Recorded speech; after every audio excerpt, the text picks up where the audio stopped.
Assalamualaikum warahmatullahi wabarakatuh. Saya Delvina Resma dari kelas IPA jurusan Psikologi Islam. Pada kesempatan kali ini, saya akan mempresentasikan tentang materi ragam emosi, yaitu shy, yang biasa juga disebut dengan malu. Yang pertama adalah definisi malu.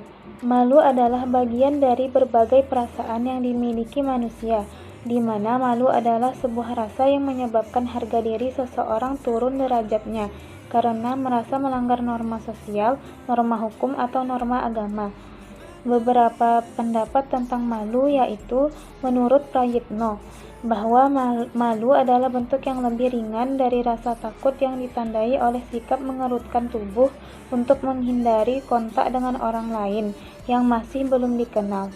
Gejalanya adalah wajah yang memerah, bicara dengan gagap, suara lemah, meremas-remas jari, dan bersembunyi serta mencari perlindungan.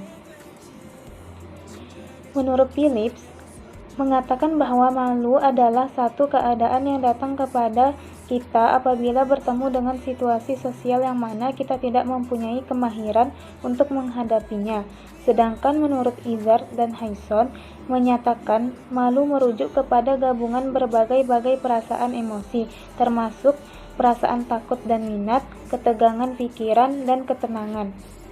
Dari beberapa teori di atas, dapat disimpulkan bahwa rasa malu adalah sebagai gabungan berbagai perasaan emosi yang tidak tentram yang dikawal oleh hati meliputi perasaan bimbang, ketegangan, serba salah, rasa rendah diri, dan tidak percaya kepada diri sendiri, serta bimbang terhadap penilaian negatif daripada orang lain.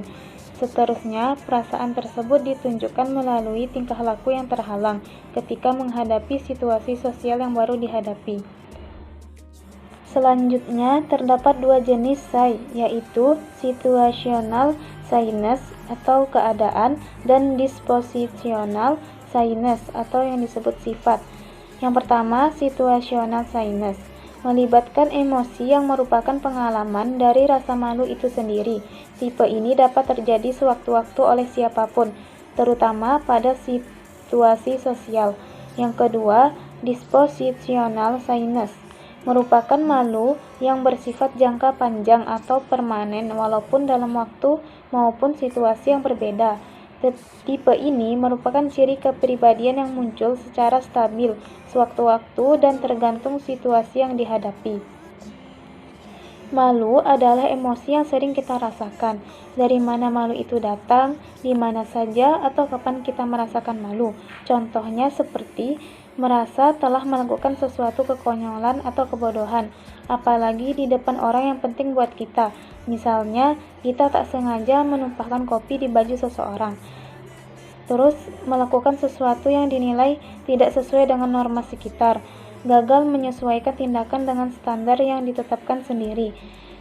Misalnya, Anda ingin menampilkan kesan sebagai orang yang lucu, tetapi setiap kali Anda melemparkan lelucon tak ada seorang pun yang tertawa. Penyebab mudahnya rasa malu muncul pada seseorang sebenarnya diperoleh melalui proses belajar. Biasanya berawal dari pengalaman masa lalu yang tidak menyenangkan seperti diejek teman atau dikritik orang lain. Untuk menghindari pengalaman yang tidak mengenakan itu, kemudian orang tersebut cenderung melihat dirinya dengan sangat teliti. Apakah saya sudah berkata dengan benar? Apakah cara berpakaian saya tidak aneh? Dan semacamnya. Merasa malu adalah sesuatu yang manusiawi. Setiap orang pasti pernah mengalaminya.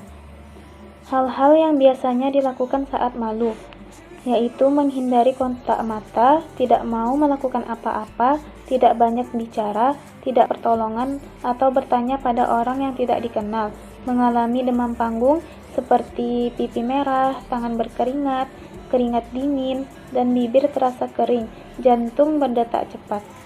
Saat malu, biasanya akan melakukan perilaku yang tampak tidak nyaman jika melakukan interaksi dengan orang lain seperti berbicara sangat pelan, melakukan kesalahan dalam berbicara, seperti bicara terlalu cepat atau tiba-tiba tidak bisa mengeluarkan kata-kata, dan lain sebagainya. Fakta rasa malu. Dalam dunia psikologi dan antropologi, malu bersentuhan dengan dimensi psikologi manusia. Malu merupakan emosi klasik atau bawaan manusia yang terhubung dengan rasa bersalah, kesombongan, dan kesadaran diri.